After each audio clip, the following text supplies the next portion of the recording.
Himalayas की गोद में बसा हिमाचल आज भी वो जगह है हिंदुस्तान में जहां आपको वक्त ठहरा सा मिलेगा। इस तेज़ भागती ज़िंदगी में हम अक्सर अपने अंदर उस इंसान को मार देते हैं जो प्रकृति के बीच में एक ठहराव वाली ज़िंदगी जीना चाहता है। और जब भी हमें मौका मिलता है वह ठहराव वाली ज़िंदगी जीने का, तो हम सब कुछ छोड़ छाड़ के कुछ ऐसी जगहें ढूंढने लग जाते हैं जहाँ पे हमको वो मन की शांति मिल सके। तो ऐसी ही एक खूबसूरत जगह के सफ़र पे आज हम आपको लेके चलेंगे, जिसके बारे में बहुत ही कम लोग जानते हैं और जो अपने आप में एक प्रकृति के इतिहास को दर्शाती है। तो इस वीडियो में आज हम आपको एक ऐसी ही खूबसूरत जगह के सफ़र पे लेके चलेंगे जो हिमाचल के ना सिर्फ सबसे खूबसूरत जगहों में से एक है, बल्कि सबसे अनदेखी जगहों में से भी एक है। और वर्चुअल टूर के साथ साथ आपको हम कंप्लीट इन्फॉर्मेशन भी देंगे कि आप यहाँ कैसे आ सकते हैं, यहाँ कहाँ रुक सकते हैं, यहाँ कहाँ कहाँ घूम सकते हैं और यहाँ आने का सबसे बेस्ट टाइम क्या है। लेकिन उससे पहले दोस्तों, अगर आपने हमारे चैनल को अभी तक सब्सक्राइब नहीं किया है तो सब्सक्राइब करके इस वीडियो को लाइक ज़रूर कर दें और साथ ही नोटिफिकेशन वाला बेल आइकन भी दबा दें, ताकि जब भी हम अगली वीडियो डालें तो उसका आपको नोटिफिकेशन ज़रूर मिल जाए। तो आज जिस खूबसूरत जगह के सफ़र पे हम आपको लेके चलेंगे उसका नाम है पालमपुर, और वो हिमाचल प्रदेश के कांगड़ा जिले में स्थित है। और ये जगह घिरी है हिमाचल के पीर पंजाल, धौलागिरी और शिवालिक पहाड़ियों से, जो इस जगह की खूबसूरती में चार चांद लगा देती है। तो अब बात कर लेते हैं कि आप पालमपुर कैसे आ सकते हैं। पालमपुर दिल्ली से लगभग 480 किलोमीटर के डिस्टेंस पे है और ये दूरी आप वहां से वॉल्वो में कवर कर सकते हैं, जो आपको डायरेक्ट कश्मीरी गेट से पालमपुर तक छोड़ देगी। और अगर आप बाय एयर आना चाहते हैं तो बाय एयर आपको नियरेस्ट एयरपोर्ट पड़ेगा कांगड़ा में गगल एयरपोर्ट, जहां से पालमपुर की दूरी लगभग 40 किलोमीटर के आसपास है। और अगर आप हैं बजट ट्रैवलर तो हमारा आपको रिकमेंडेशन है कि आप दिल्ली से पालमपुर तक वॉल्वो बस ही लें, क्योंकि उसका किराया आपको 1000 से 1500 रुपए तक पड़ेगा। हमने पर्सनली रोड ट्रिप अपनी किया कैरेंस में कंप्लीट किया, और अगर आप भी दिल्ली से अपनी गाड़ी में ये ट्रिप करना चाहते हैं तो आप बहुत इजीली कर सकते हैं, क्योंकि दिल्ली से पालमपुर के रास्ते बहुत ही अच्छी हालत में हैं। क्योंकि हम दिन को ही पालमपुर पहुंच गए थे, तो पालमपुर पहुंचने के बाद सबसे पहले हमने वहां के सबसे फेमस कैफे द क्लिफी कैफे को विजिट करने का सोचा।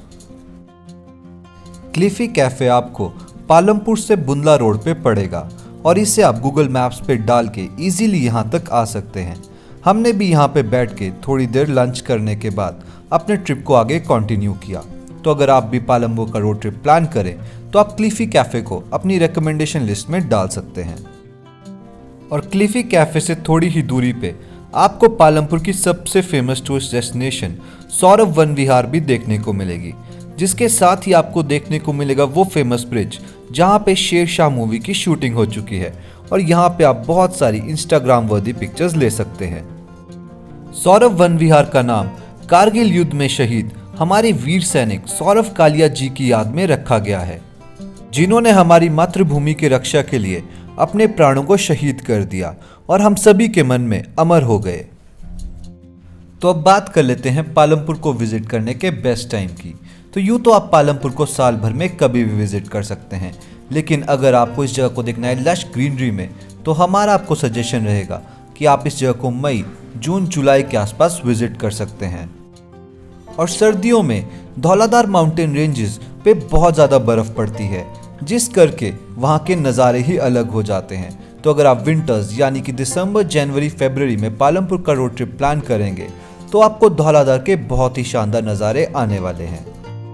सौरभ वन विहार में आपको बहुत सी एक्टिविटीज़ और चीज़ें देखने को मिल जाएंगी, जिनमें से सबसे पहले आप यहाँ का फेमस फिश एक्वेरियम देख सकते हैं। फिश एक्वेरियम में आपको यहाँ पर बहुत ही डिफरेंट काइंड की फिशेस देखने को मिल जाएंगी। ये सुनने में बहुत ही ऑर्डिनरी लगता है, लेकिन जब आप इन्हें अपनी आंखों से देखेंगे तो आपको एक अलग ही एक्सपीरियंस यहाँ फील होने वाला है। फिशेस देखने के साथ साथ आप फिशेस के बारे में यहाँ पे डिटेल इन्फॉर्मेशन भी पढ़ सकते हैं।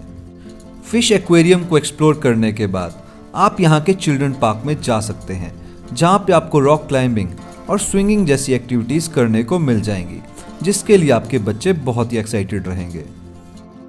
और सौरभ वन विहार की सबसे खास एक्टिविटी जिसे आप कभी भी यहाँ आने पे मिस नहीं कर सकते वो है यहाँ की पैडल बोटिंग।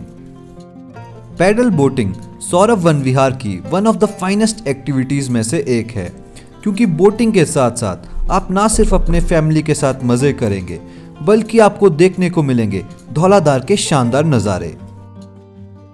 पैडल बोटिंग करने के बाद और सौरभ वन विहार में थोड़ा टाइम बिताने के बाद आप अपने ट्रिप की नेक्स्ट टूरिस्ट डेस्टिनेशन पे जा सकते हैं, जो है यहाँ का famous the Neugal cafe. Saurabh Van Vihar explore करने के बाद हम लोगों ने भी न्यूगल कैफे को विजिट किया और यहाँ पे खाना खाने के बाद हमने यहाँ पे थोड़ी देर रेस्ट की। न्यूगल कैफे को मेंटेन करता है हिमाचल प्रदेश टूरिज्म और यहाँ पे आपको कैफे के अलावा एकोमोडेशंस भी मिल जाती हैं, जिसे आप ऑनलाइन हिमाचल प्रदेश टूरिज्म की वेबसाइट से बुक कर सकते हैं। तो अब बात कर लेते हैं कि आप पालमपुर में कहाँ रुक सकते हैं। यूं तो पालमपुर में रुकने के लिए आपको बहुत से होटल्स और होम स्टेज मिल जाएंगे, लेकिन पालमपुर के लिए जो हमारा पर्सनल रिकमेंडेशन आप लोगों के लिए रहेगा वो रहेगा हिमालयन इन होटल का। हिमालयन इन की सबसे खास बात यह है कि ये पालमपुर में गुगार में बिल्कुल ही सेंट्रली लोकेटेड है, जिस करके यहाँ से हमीरपुर, धर्मशाला या फिर मंडी का डिस्टेंस आपको बिल्कुल एक रास्ते पे पड़ेगा। और साथ ही इस होटल से आपको पालमपुर की सभी लोकल साइटसीइंग पॉइंट्स एक बहुत ही कन्वीनियंट डिस्टेंस पे पड़ेंगे, जिस करके वो आपके लिए एक ऐड ऑन हो जाएगा। हिमालयन इन होटल में आपको डीलक्स और सुपर डीलक्स कैटेगरी के रूम्स मिल जाते हैं, जिनसे आपको धौलाधार के बहुत ही शानदार नज़ारे आते हैं और इनका टैरिफ 3000 से 5000 तक वेरी करता है। और इस होटल की सबसे खास बात यह है कि इसके टेरेस से आपको पालमपुर टाउन के बहुत ही शानदार नज़ारे आने वाले हैं। पालमपुर में एक और चीज़ जो बहुत से लोग अक्सर मिस कर जाते हैं वो होती है पालमपुर की टी टूरिंग, जिसमें आपको पूरा पालमपुर के डिफरेंट टाइप्स ऑफ टीज़ को टेस्ट करने का मौका मिलता है और साथ ही आपको देखने को मिलती हैं यहाँ की बहुत ही बड़ी बड़ी टी एस्टेट्स और टी गार्डन्स। तो अगर आप भी पालमपुर का ट्रिप प्लान करें तो यहाँ के टी एस्टेट्स को ट्रैवल करना मिस ना करें। एक टी एस्टेट जो हम आप लोगों को सजेस्ट कर सकते हैं वो है वाह टी एस्टेट, जो ना सिर्फ पालमपुर बल्कि हिमाचल के सबसे बड़े टी एस्टेट्स में से एक है और वहाँ पे आपको टी टूरिंग एक्सपीरियंस भी मिल जाएगा। तो अब बात कर लेते हैं कि आप अपना पालमपुर का ट्रिप कैसे प्लान कर सकते हैं। आप दिल्ली से पहले धर्मशाला आ सकते हैं, जहां पे आप 1 और 2 दिन स्पेयर रख सकते हैं धर्मशाला के लिए।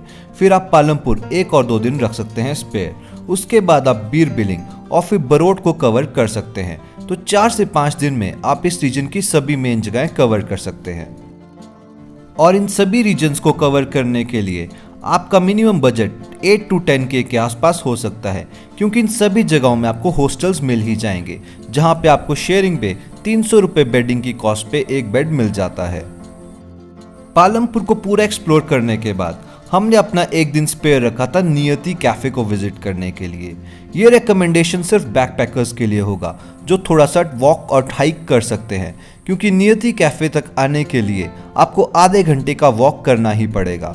तो अगर आप लोग वॉक या ट्रैक नहीं करना पसंद करते तो ये रिकमेंडेशन आपके लिए नहीं है, लेकिन जो लोग पालमपुर का थोड़ा ऑफ बीट सी जगह एक्सप्लोर करना चाहते हैं तो उनके लिए नियति कैफे हमारी पर्सनल रिकमेंडेशन रहेगी। तो दोस्तों, ये था हमारा खूबसूरत सफ़र पालमपुर का, और अगर आपको हमारी वीडियो अच्छी लगी हो तो इसे लाइक और शेयर ज़रूर करें और साथ ही हमारे चैनल को सब्सक्राइब भी कर दें।